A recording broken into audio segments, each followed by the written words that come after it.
Hi everyone, my name is Jennifer and I'm from Summa Counseling. Today we will be learning how to write a successful college admissions resume. Now you might be wondering, why do I need to write a resume when I already list all my activities in my application? And the reason is that the resume is a much more flexible and comprehensive format for which you can convey your most unique activities, honors and awards, and leadership positions. As an example, the coalition application only gives you 5 spots for honors and awards and 8 spots for your activities. So the resume gives you a lot more room for you to describe your most unique accomplishments. Now, with that said, I do want to stress that resume should really be kept to a single page. It's very unlikely that an admissions officer will read more than a one-page resume. And truly, even if you have far more information than you can contain in a single page, this will be a test for you to decide what has been most important that you've done in the last 4 years that you want to highlight. And for those activities that maybe you did less than a year or that you don't feel reflect your major passions, we can leave them out. And of course, that's a decision that you can arrive at in collaboration with your counselor. Now, to get into the details of the resume, I'll be reviewing how you can draft a resume in just 5 steps. The first step is to sit down and brainstorm for everything you've ever done since you were a freshman. Anything that you started in middle school will only count if you continued it through high school. Now, activities that you've done less than a year or that you feel don't reflect your major interests would be the lowest priority. So those would be potentially cut if you end up having too much. But in the beginning, I would encourage you to be more inclusive than anything else. And if in doubt, always check with your counselor. Almost any kind of regular commitment can count. For example, church groups, um, community and or religious groups, cultural centers that you belong to, book clubs, poetry writing, uh, playing musical instruments, even if it wasn't formal and you didn't have private lessons with an instructor, but you just played on your own time. All of that can count, even activities that you did independently just to pursue a passion or a strong interest. Now, secondly, once you have your list of activities, what you want to do is divide your resume into sections. The first section is generally called education, and I would keep this section very brief because all of your admissions officers will already have your transcript. So, in fact, if you're really tight on space, I actually think it's acceptable to consider leaving out education. If you decide to put it in, you can just list your high school, your GPA, SAT score, and possibly highlight some unusual or very meaningful coursework you did. For example, in the Jasmine Liu resume, which you should try to keep in front of you as we continue to talk about drafting resumes, you'll notice that she has not only painting and figure drawing, but really specialized classes like 18th century British poetry and humanities, and those were most likely taken at a community college. Now, in the middle section, we will list all of your activities, and this section can just be labeled experience or activities and interests. If you have a lot, you could consider breaking it into extracurricular activities, which are those that are associated with school, or and volunteer and community service. Now, the third category will be honors and awards. Again, if you have a lot of honors and awards, you can consider limiting it to just your academic honors and awards, which colleges tend to be most impressed by because they are quite difficult to attain. And then for all your non-academic honors and awards, you can fit that into your activity section as part of your description. If you don't have that many honors and awards, feel free to put it all into one category. Finally, for those of you who have work experience, that's defined very broadly and usually includes anything you are paid for. It can be formal jobs and internships or something informal, such as babysitting for a neighbor or dog walking, and that will go in work experience.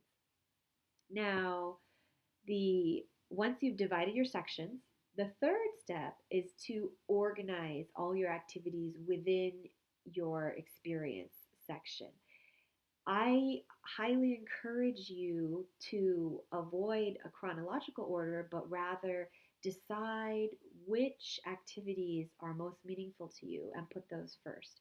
And in particular, what you want to try to do is make sure that when a reader looks quickly at your resume, it will be obvious what your main 3 to 4 or 5 major passions are. So if you look at Jasmine Liu's resume, she does a very good job of that. Her first two entries are Art Club and Art Bridge, and that's followed by the Mind's Eye Literary Journal and freelance writing. And in addition, her awards section clearly has a lot of creative writing and art recognition as well.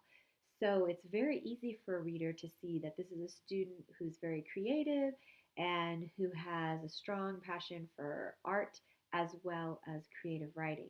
Now, of course, she has some other activities, animal welfare with the Humane Society and community service with Interact Club.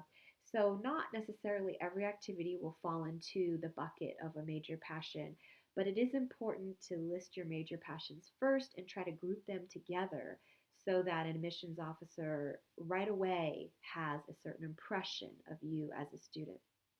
Now, fourth, what you want to do is pick the most vivid aspects of each activity to highlight.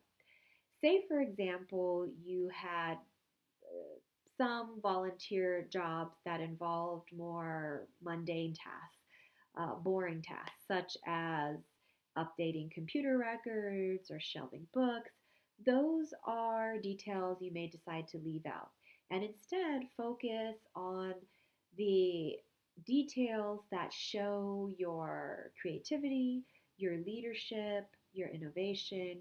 For example, if working at the library, you were asked to start a girls' coding project to help girls get exposed to what coding is like and introduce them to this field at an early age, that would be something very good to highlight. Or if you spearheaded coastal cleanup, or if you uh, started an after school sports program, through Interact or through one of your school clubs. For each activity, what you want to think about is what are the most distinctive accomplishments that I achieved, and how can I describe that in the most compelling way? And so, related to that is the active verb list that your counselor should have given you. What you want to do is using short phrases, start with an active verb to describe each of your accomplishments. Don't use complete sentences because that tends to not only take up too much space, but it also lessens the impact of what you've done. If you only use phrases and start with an active verb, for example, coordinated, led, planned, implemented, founded, this will give the reader an impression that you were a student that was always trying to accomplish an objective. So that's how you want to phrase all of your information. In addition to using a strong and unique active verb to start off each of your descriptions, I would encourage you to think about using as much numerical information as possible.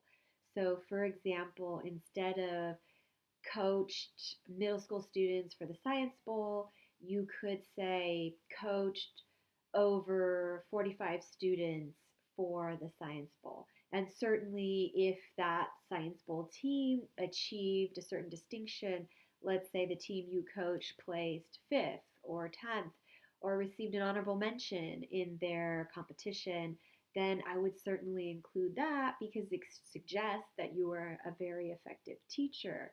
If you cleaned up beaches, you might add that you cleaned over 50 miles of California coastline. Or let's say you decided to raise money for the American Cancer Society by selling ceramic pottery. You could say that you raised over $650 and created and sold over 60 pieces. Uh, the use of numbers tends to make your accomplishment more specific and credible to the reader. So think about how you can quantify all of your achievements. Now, fifth, what's very important is that you want to bold or italicize every leadership position or honor and award that's in your experience section. You don't have to do that if it's separated in your awards section at the bottom of your resume because it'll already be obvious that those are all your awards. But in your experience section, because you are listing all your activities and a lot of other details, you don't want your leadership position or honor and award to get lost. So, for example, in Jasmine's resume, you'll see that every leadership position is on a separate line and it's italicized.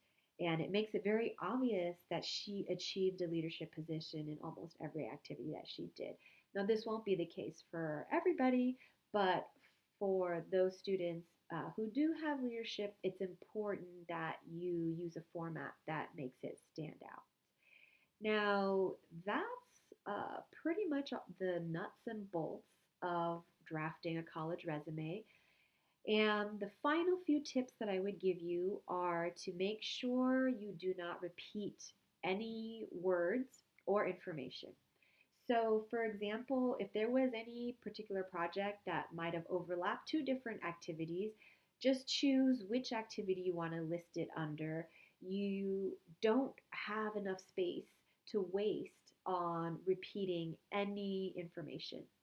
And secondly, try to vary your word choice. So, for example, if you use the verb, let's say spearhead, avoid using that again in the rest of your resume. And there's certainly many other synonyms that you could use, uh, you know, planned or oversaw.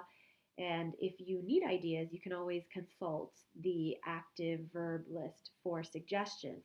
But generally, every single verb should be new and fresh and specifically targeted for the exact detail that you're trying to convey. And avoid abbreviations. Don't assume that your admissions counselor will know, whatever your piano association is called or whatever karate competition you participated in. Always spell that out the first time.